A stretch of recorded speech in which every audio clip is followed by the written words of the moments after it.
animal excrement, stones, and worse being thrown your way, the jeers and insults echoing in your ears. Welcome to the medieval world, where public punishment was the order of the day. You might think you've seen some tough justice on TV, but in this era, the cruelty of public shaming was a daily reality for those who dared step out of line. The pillory wasn't just about physical restraint, it was about humiliation. This method was primarily used for minor offenses, such as theft, or even lesser crimes like public drunkenness or infidelity. If you committed one of these crimes, the law wouldn't waste time with a trial. Instead, they'd put you on display in front of the whole community. The purpose was simple: to make an example of you. By publicly displaying the criminal, the authorities sought to deter others from committing similar offenses. But it wasn't all just rotten food and dirty looks.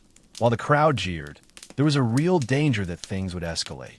Sometimes, the crowd could get too violent. Angry onlookers could hurl stones or worse.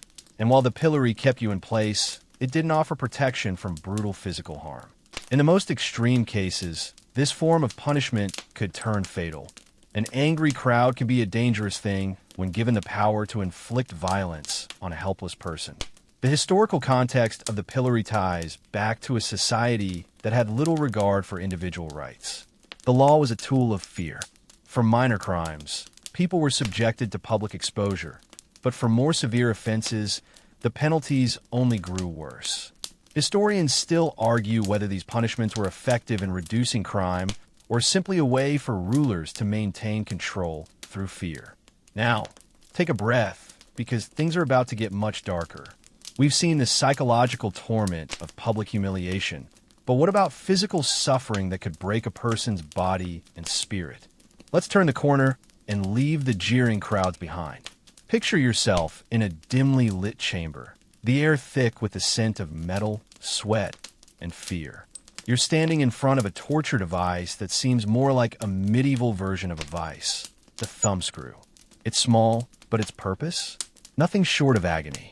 Imagine the pain as your thumbs are slowly crushed by metal screws. With each turn, the pressure builds, and you can feel your joints screaming in protest. The thumbscrews weren't about a quick, dramatic death. No, this was about excruciating pain designed to force a confession out of the victim. This form of torture was often used on people accused of serious crimes, like treason or conspiracy against the crown. The authorities didn't care much for the niceties of a fair trial back then. They just wanted results. And what better way to get someone to talk than by slowly, relentlessly torturing them until they're left with no choice but to comply. Historians still argue whether this tactic was truly effective in gathering reliable confessions, or if it merely led to false ones, extracted under the unbearable weight of pain. Let's think about this for a moment. The whole purpose of the thumbscrews was to extract confessions, and quickly. The device worked by gradually tightening around the victim's thumb joints, crushing them, and often leading to permanent damage.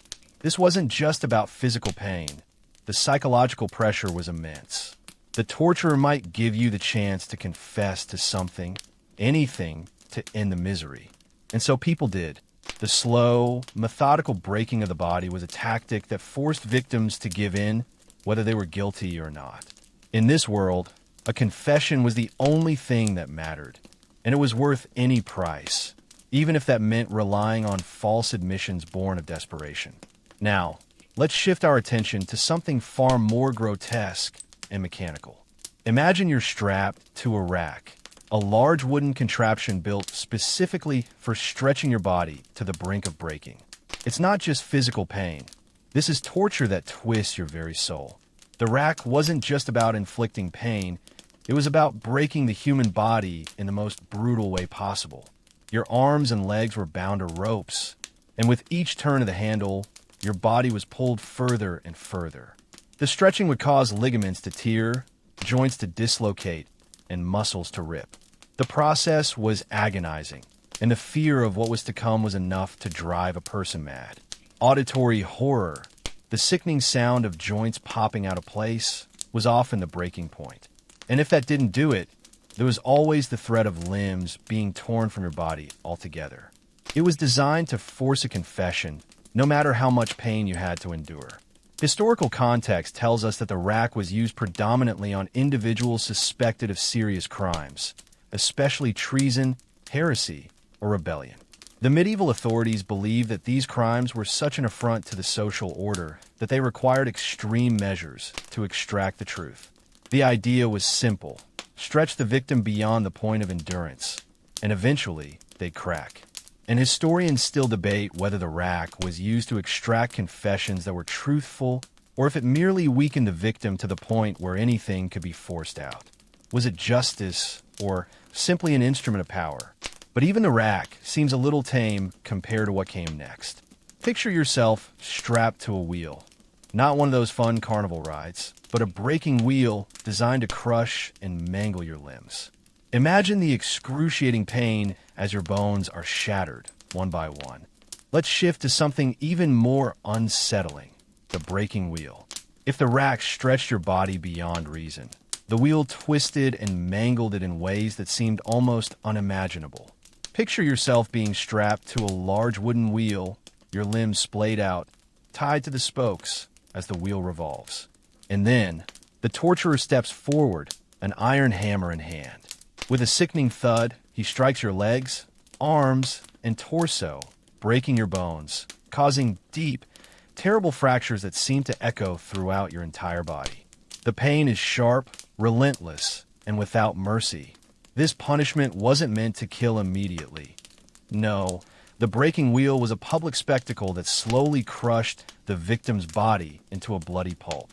The victim's limbs were often mangled, broken into pieces that left them barely recognizable as human.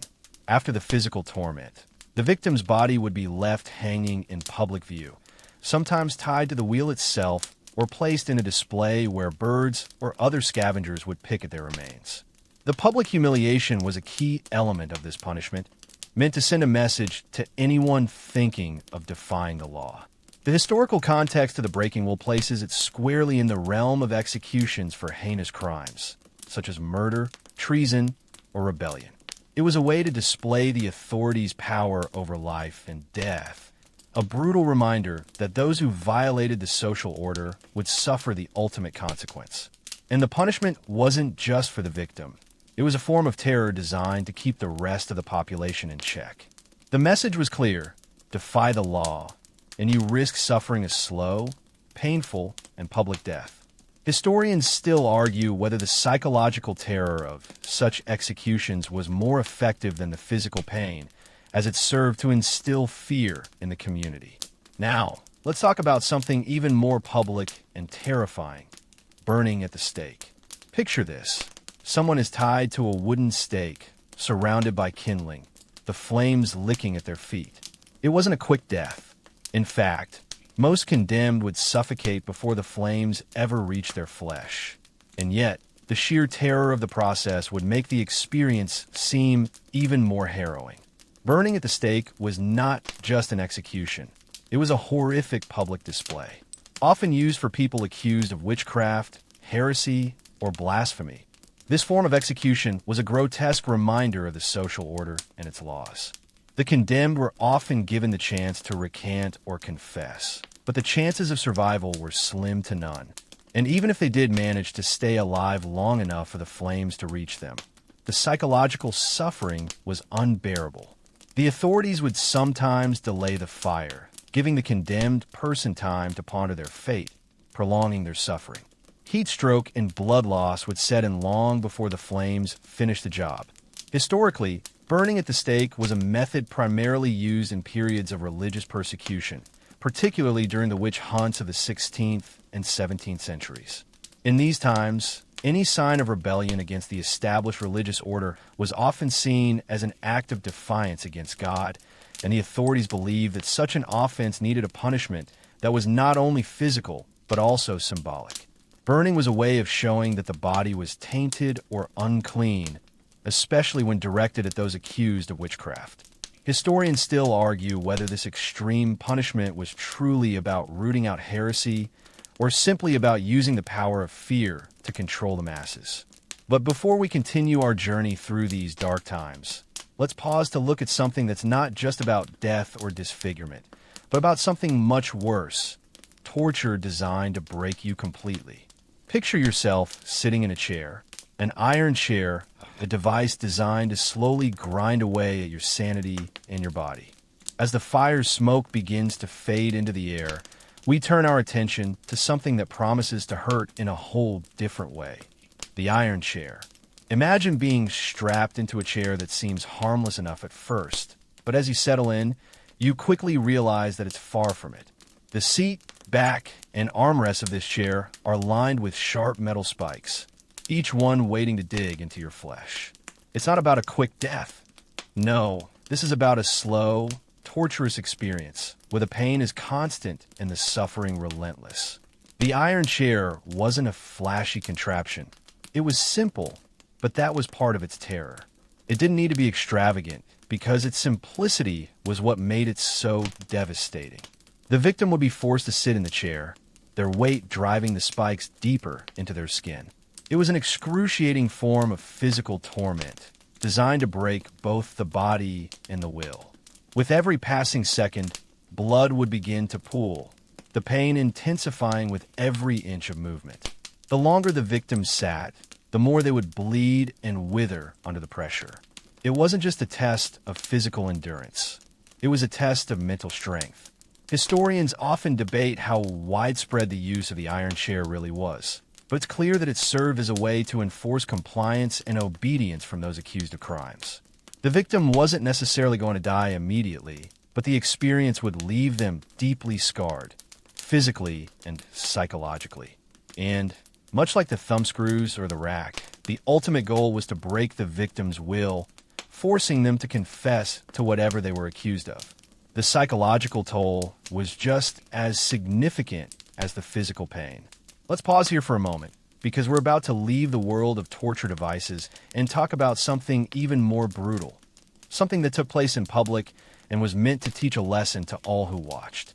You've already seen how much the law could twist the human body, but now let's talk about how it could make your soul bend under pressure.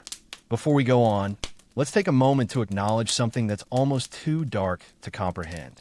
The punishment of execution was often public, meant to remind everyone of the absolute power the authorities held over life and death. It wasn't just about the person being executed. It was about the message sent to the rest of the community. Crimes weren't just punished. They were displayed in the most graphic ways possible to ensure that fear and compliance reigned supreme. And while the iron chair was more about breaking bodies, the next form of execution was meant to break the spirit. The breaking wheel was a punishment that involved public spectacle just as much as the iron chair. It wasn't about hiding the victim away. No, it was about displaying their suffering for the world to see. The wheel was a reminder of just how much power the authorities had, and the brutal end it could lead to. The slow and agonizing death that came with the breaking wheel wasn't just for the individual. It was for the entire community. It was meant to make them understand that defying the law could lead to a fate worse than death.